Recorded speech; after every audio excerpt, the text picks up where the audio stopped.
Assalamualaikum warahmatullahi wabarakatuh. Salam sejahtera bagi kita semua. Om Swastiastu, Namo Buddhaya, salam kebajikan.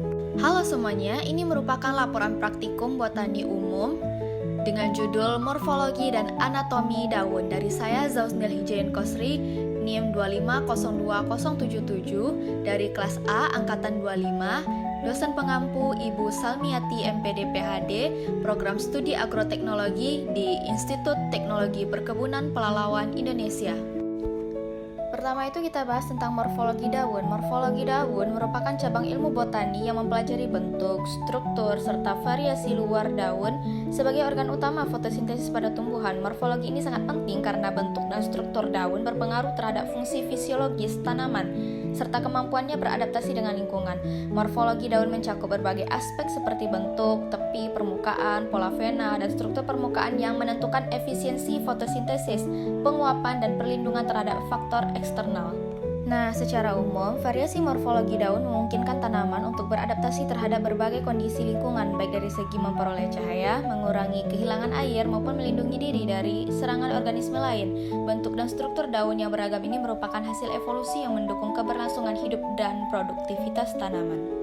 Daun merupakan organ utama fotosintesis pada tanaman yang memiliki struktur yang sangat tersusun rapi dan berfungsi secara spesifik untuk menunjang proses tersebut. Anatomi daun terdiri dari beberapa bagian utama yang saling berinteraksi untuk memastikan efisiensi proses fotosintesis, pengaturan air, dan pertukaran gas. Pemahaman terhadap struktur anatomi daun penting dalam studi botani dan pertanian, khususnya dalam konteks adaptasi tanaman terhadap lingkungan.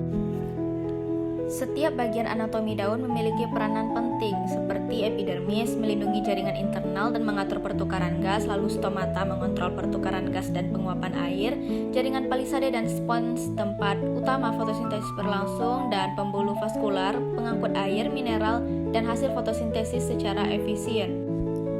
Tujuan dari laporan praktikum ini yang pertama, untuk mengamati morfologi daun seperti bentuk helaian, ujung, tepi, pertulangan, susunan, dan tangkai daun.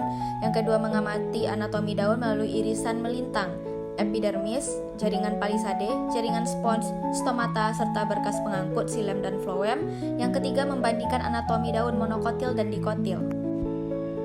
Alat dan bahan yang digunakan diantaranya yang pertama alat, ada mikroskop, kaca objek, kaca penutup, cutter, pinset, pipet tetes, tisu, pensil, dan buku gambar. Selanjutnya dari segi bahan yang digunakan ada daun kacang panjang, daun mangga, daun lamtoro, daun jagung, ada sawit, aquades, safranin, serta face green. Nah, selanjutnya kita masuk ke cara kerjanya. A. Pengamatan morfologi daun. Yang pertama itu kita ambil daun monokotil, yaitu daun sawit dan jagung, dan dikotil ada lamtoro, kacang panjang, dan mangga. Yang kedua, amati bentuk helaian, ujung, pangkal, tepi, pertulangan daun, apakah dia menyirip atau sejajar, dan letak daun pada batang. Serta yang ketiga, catat dan gambar perbedaan morfologi daun monokotil dan dikotil. Nah, selanjutnya kita masuk ke cara kerja yang D, pengamatan anatomi daun atau irisan melintang. Yang pertama itu kita buat irisan melintang tipis pada daun monokotil dan dikotil menggunakan silet ataupun cutter. 2. Letakkan irisan pada kaca objek. Lalu tetesi aquades. Kemudian tambahkan larutan safranin dan diamkan lebih kurang 2 menit. Selanjutnya, bilas dengan aquades. Lalu, tambahkan face green untuk kontras warna. Tutup dengan kaca penutup. Amati preparat di bawah mikroskop dari perbesaran kecil ke besar.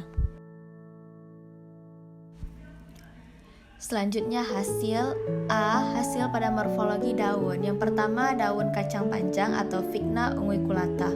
Daun kacang panjang biasanya bersusun menyirip atau pinnate dengan helai-helai daun kecil tersusun secara berpasangan di kedua sisi tulang utama. Daun tunggal yang tersusun berseling pada batang. Daun terdiri dari 2-3 helai daun, tergantung varietas dan kondisi tumbuh. Daun kacang panjang umumnya berbentuk segitiga atau segitiga memanjang dengan ujung yang runcing, ada juga yang berbentuk oval memanjang. 2. Daun mangga dengan nama latin Mangifera indica. Daun mangga umumnya memiliki pola tulang daun menyirip atau pinnate, di mana tulang utama bercabang menjadi beberapa tulang samping yang menyebar ke kedua sisi daun. Pola ini khas dari daun mangga dan termasuk daun bersusun menyirip. Daun mangga berbentuk lanceolate, panjang dan sempit dengan ujung runcing, oval, bulat telur atau memanjang dengan ujung meruncing. Daunnya tersusun berseling atau alternatif di sepanjang cabang dan ranting. 3. Daun lamtoro atau Leucocephala. Daun tersusun secara berpasangan atau menjemuk dan setiap pasangan anak daun ini tersusun berlawanan atau saling berhadapan. Di ujung tangkai daun utama terdapat satu daun terminal, tulang daunnya sejajar dan tampak jelas, khas dari daun majemuk dan termasuk daun berpola menyirip. Daun lamtoro termasuk daun majemuk bipinnate, yaitu daun utama bercabang menjadi cabang-cabang daun kecil yang tersusun berpasangan. 4. Daun jagung, nama latinnya Zeamais. Tulang-tulang daun berjalan sejajar dari pangkal hingga ke ujung daun tanpa bercabang secara menyilang, karakteristik khas daun sejajar. Daun jagung berbentuk pita panjang dan sempit, pipih dan agak melengkung. Daunnya tersusun secara bergantian di batang, tumbuh dari kuncup-kuncup di batang tanaman. Ujung daunnya meruncing dan tajam. 5. Daun sawit atau Elaeis guinensis Jack. Daun sawit menyirip atau pinnate dengan pola tulang yang bercabang dari tulang utama membentuk pola menyirip. Daunnya tersusun secara spiral dan menyebar dari puncak batang membentuk mahkota daun yang lebar dan melingkar. Lalu masuk ke B, hasil anatomi daun. Yang pertama, daun mangga. Terlihat stomata terletak di permukaan daun, berfungsi sebagai pintu keluar masuk gas atau oksigen dan karbon dioksida serta penguapan air.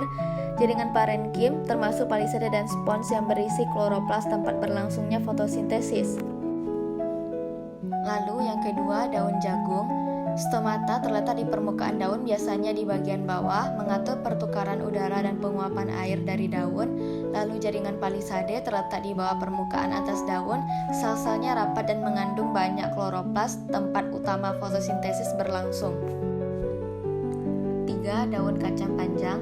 Stomata terletak di permukaan daun, biasanya lebih banyak di bagian bawah, berfungsi sebagai pintu masuk dan keluar gas atau karbon dioksida masuk, oksigen dan uap airnya keluar.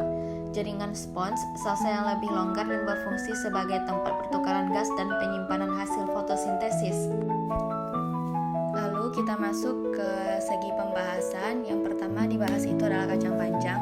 Kacang panjang atau Vigna umbiculata var. Sesquipedalis merupakan salah satu jenis sayuran yang termasuk dalam keluarga Fabaceae. Tanaman ini dikenal karena buahnya yang panjang dan ramping serta memiliki kandungan gizi yang tinggi.